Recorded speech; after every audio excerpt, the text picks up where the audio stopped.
In this video, I'm going to be breaking down and sharing every single thing that we did in order to take this store from 20K per month to 200K per month. So without further ado, let's just jump right in and head immediately to the dashboard. Let me hit a couple of refresh.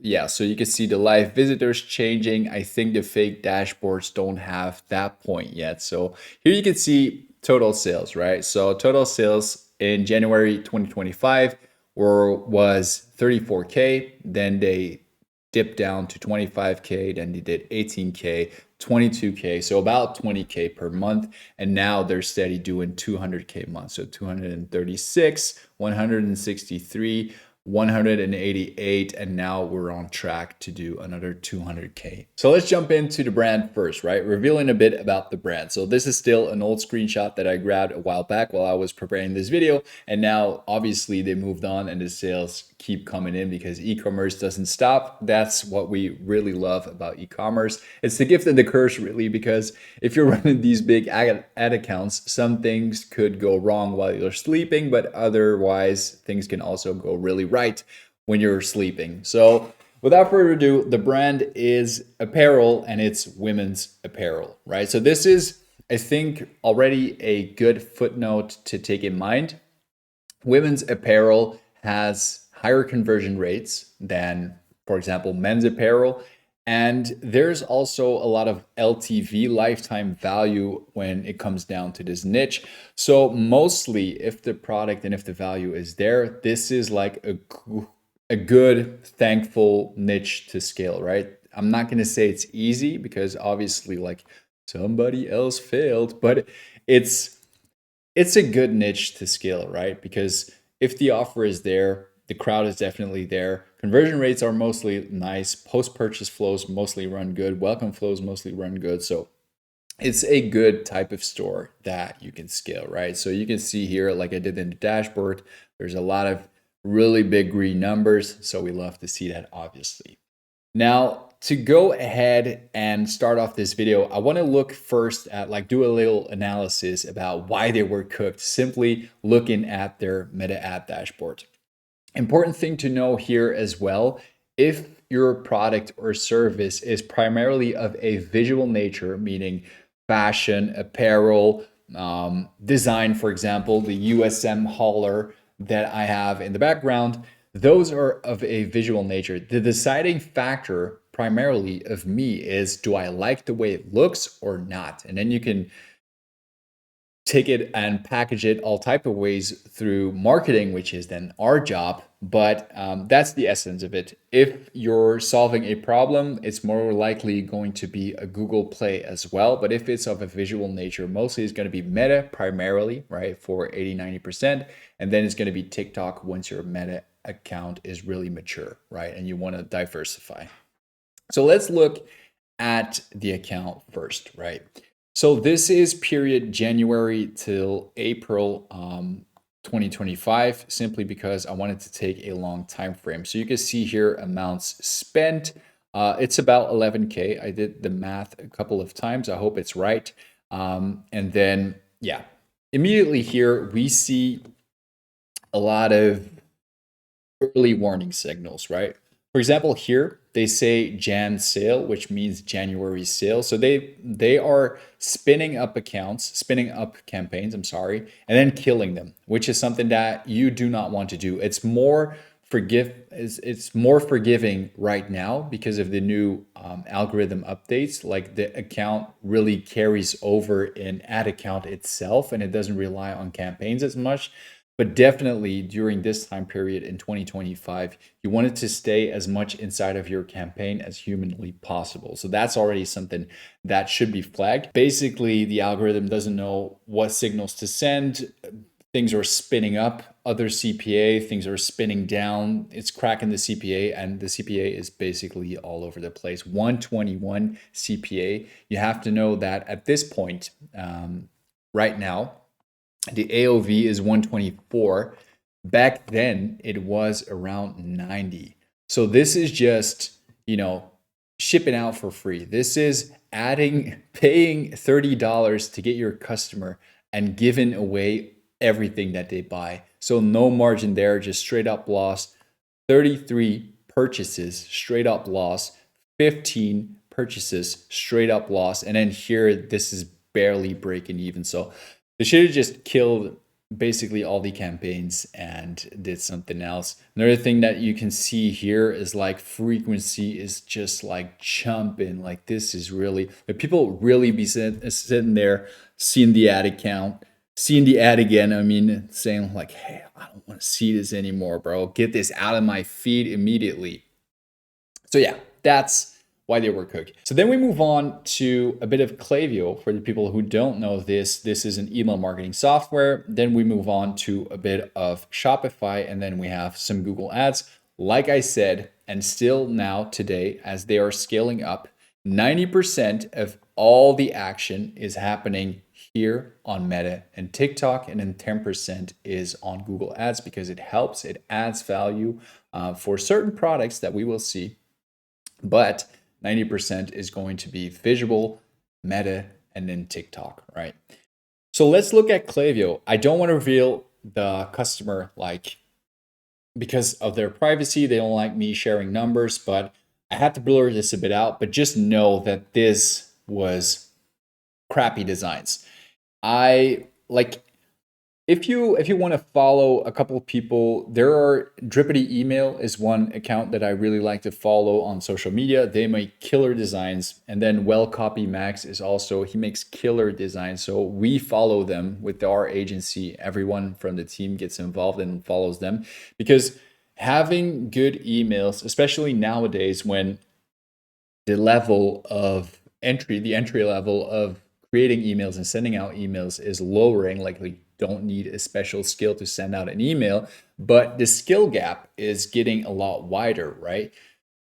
Everybody is sending these types of emails. Not everybody is sending these types of emails. And it depends on your subject, depends on your preview text, and then also depends obviously on the content that's within it.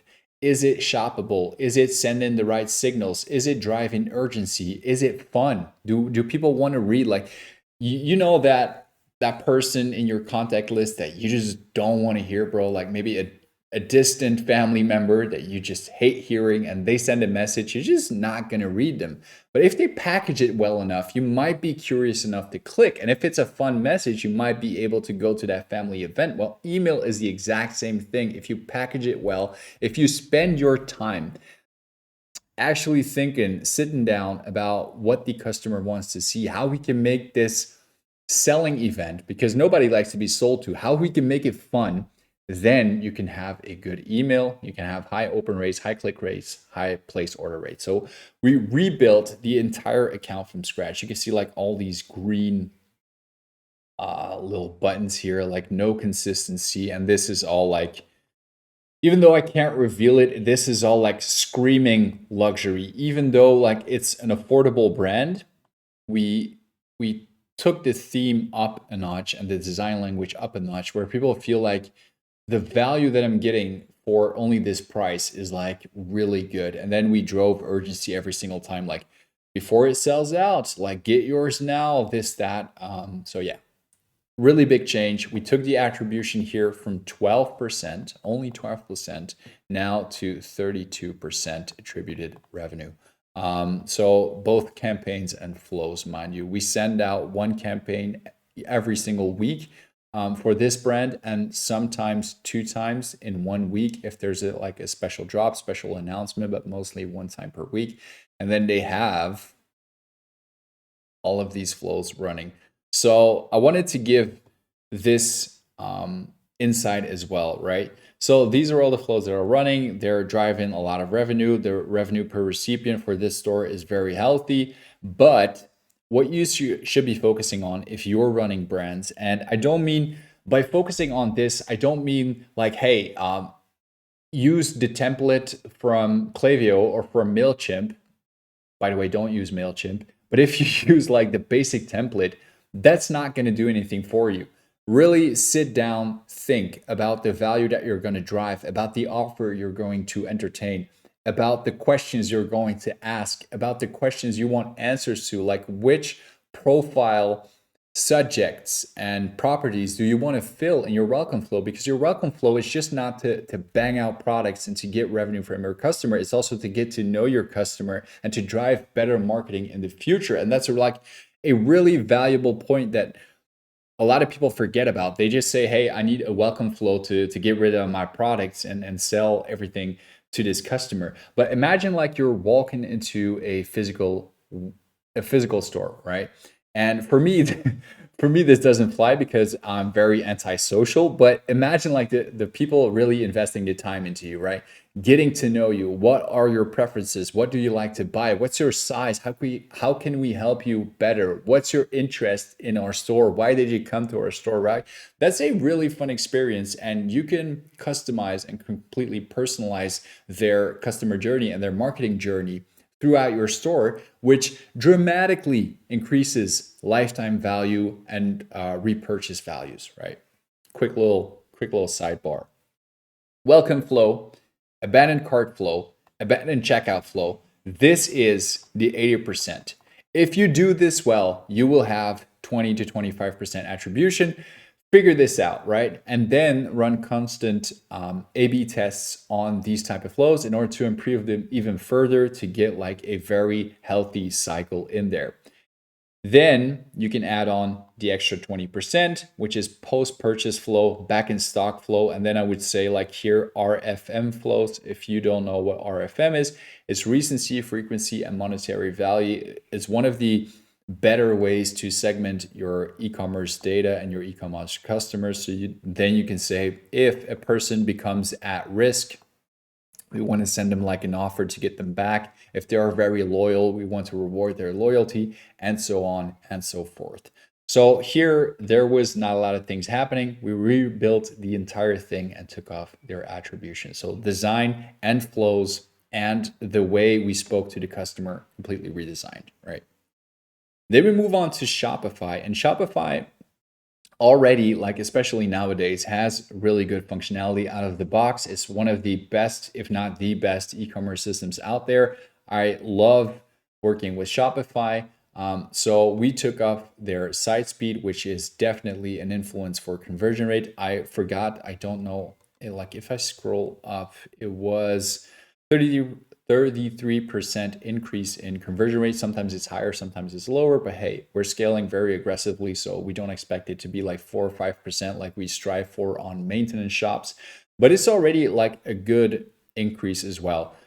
Thanks to site speed, thanks to reworking a bit of the product page, thanks to moving things above the fold, thanks to making the navigation a little bit easier. Just quick wins. Like we don't start off relationships by rebuilding the entire site. Like that's not what people come to us for. That's like mostly they spend a lot of time and money developing their store. If their store looks like dog, then yeah, you'll have to fix that. But mostly the stores are pretty okay, the stores that we deal with. But we always see like a couple of improvements that could happen. We improved the metadata as well. So this is also like something that's always forgotten. This is a commercial name of a shoe, right? This is Nike Shox TL. Only people who have seen this shoe before or are specifically looking for this model, so brand aware people, are going to be able to search this term. But if I'm looking for black sneakers, black ugly sneakers, right? I'm never going to find these shoes. So that's why you enhance, you expand on the product metadata as far as you can. So for this apparel brand, we could do sizes, we could do colors, we could do fabrics, we could do different combinations, we could do, what else is there? Other specific, like type, right? We could say t-shirt, we could say dress, everything that makes it more searchable and more reliable to show up in people's interests, right? To have like that match between what they're searching for or what they might be driving intent towards and what we have in our store without like ruining every single product. Like we could, like imagine Nike here would say Nike Dunk Low, black and white sneaker, low sneaker with a rubber sole and leather at the top. Like this is never gonna happen. So you use commercial names in your site, but you enhance those product specs and those product metadata if you're advertising on TikTok, if you're advertising on Meta, because there people can read exactly what it is and they don't have to figure it out. Like, especially if you're using like really branded terms, people like Nike Shox doesn't mean anything if you don't know about Nike, right? Doesn't even say that it's a sneaker. So that's also something to keep in mind. And it's like very low hanging fruit to improve your store and to improve conversion rates in your ad sets. Like it makes a difference. Then, like what I wanted to get towards is social proof. If you have like, nobody wants to go first, right? You see, like if you're queuing for something or if like a social event is happening, people always follow the pack, right? So nobody, like rarely anyone wants to go first. So what you want to do with your e-commerce and with your positioning is convey to the potential customer that they're not going to be the first to buy. Instead, they're following the pack that is already buying this product or service, right? Nobody wants to be first. So the more you can portray that this brand is living, that people are wearing this brand, that you are in fact an outsider for not buying this brand, the better results you're going to drive, right? So I want to take it. I wanted to take this example here from, of course, Lil Bieber, Biebercella here, to give you an idea of what a great product page looks like, because this is chef's kiss. This is wow. Okay, this is brilliant. First of all, very easy navigation, right? Do I want to shop? Do I want to learn about? Do I want to see what's dropped? Do I want to go to my account, to the cart, or do I want to search something, right? Brand centered, and then added value, free shipping, okay, on top of that. So already above the fold, I left the cookie bar in here just so you can see. This is all above the fold. So above the fold, I know what the brand is. I can easily navigate. I can see the brand. I can see the offer here. I can see the product. I can add it to my cart. I have the different variations. I have huge social proof here. Our buddy Lil Bieber snapping a quick little flick with a couple of miniatures where I can run through. And I'm even getting upsold. I can increase my offer as the sunlight comes into my room. I can increase my AOV already. Buy Daisy, $16. I can even pay with Afterpay, a disease of this century, but I can do it if I don't have the money right now, right? Great. Little to no distractions as well. And then when you scroll down, like you haven't made the decision that you want to buy this yet, then you fall into the social proof, right? I'm not using this solely. I'm not here browsing by myself. This girl is using it. This man is using it. They're all using it. I can even go ahead and scroll further while they keep a floating little button in case this convinces me, right? USPs and features, more social proof, more social proof, more social proof, right? Just by these product images alone, they're stimulating social proof. Like I think you get where I'm going with this. Like, yes, USPs and features, but just so much social proof. And I think the reason why I'm going on and on about social proof is because I think this is one of the biggest forms of leverage that you can have, like when you're starting out. Obviously, when you're doing already 100K months, you're going to have a lot of customers. You're not going to have to beg and fabricate your social proof because it's going to be there because you truly have a brand with a lot of people. But I think like when you're around 10K a month or even sub 10K a month or even like sub 20K a month even, then it's going to be very good for you and very beneficial to convey social proof to whoever's visiting your site. Like, yes, bro, doing millions in sales, right? Hop on now before this is out of stock. Just a little sidetrack about social proof, right? So then I wanted to go ahead and show you what it's looking like now. So just to reiterate, like this was before we started, it was Meta. They didn't have Google Ads like at all. And now we are running a bit of Google Ads, like I said, just 10%. Like don't get it twisted. We're not doing like Google shopping campaigns and making a bunch of money simply because like if you have the keyword on Google, right, for this particular store, then you're competing with every single line item that responds to this keyword. And just a quick example here, this one might be $10 and this one might be $40. But that's not going to be the deciding factor, nor can you differentiate enough between what people are looking for. Like, say, for example, skirt. You probably have a billion skirts, right? So that's not going to be able to differentiate. You're not going to be able to pinpoint exactly your customer, while the algorithm on Meta can do a wonderful job. Sometimes, if the Zuck lets us, it can do a wonderful job of finding the right people. So Meta, TikTok as well. TikTok is very recent. Once we hit a 200K month, we started doing TikTok as well. So just for reference, right? And at that point, then we feel like they're ready to scale. Like it doesn't make any sense just rebuilding the entire ad account, doing all the creatives again, rebuilding the entire structure without first taking the time to optimize their site speed, to optimize their landing pages, just with the quick wins. Like we don't rebuild the entire site. We just want to do like the low hanging fruit, the quick wins that we can fix in like a week's time before we start spending a lot of money, because spending a lot of money is going to result in a lot of people visiting the store.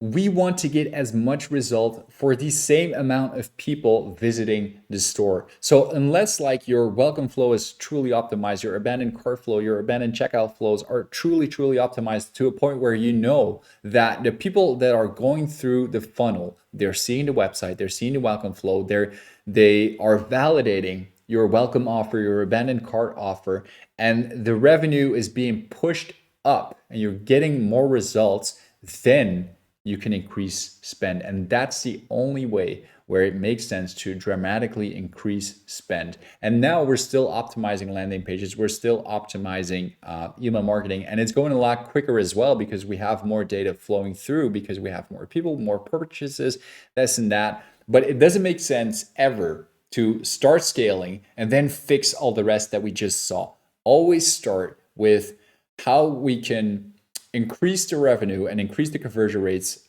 on the same amount of people, and then you drive more people towards the store, right?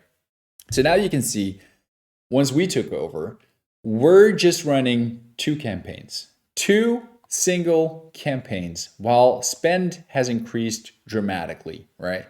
Two single campaigns, a lot more purchases.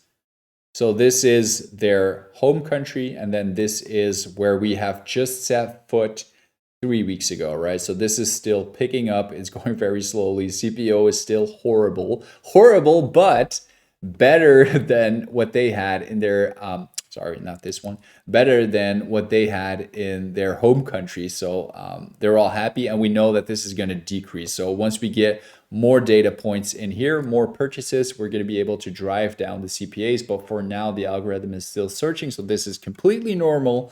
But here in the main campaign, we have a $20 CPA, which is really good, which makes them all happy. Frequency is high because we run certain catalog ads, advantage catalog ads. We run them in the same campaign, as you'll see in a minute.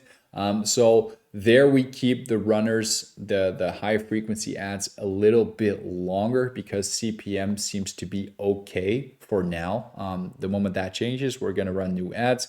But here you can also see like the breakdown in creatives. Like this is not even the full page, but here you can see like all the creatives are mostly in line. Like we can take a few higher ups because we also have like a few lowers, and as long as it floats around the 20, like obviously the 60s that you see here is not for the home turf because the home turf is all doing well. It's CBO campaigns because we have enough data, we have enough budget.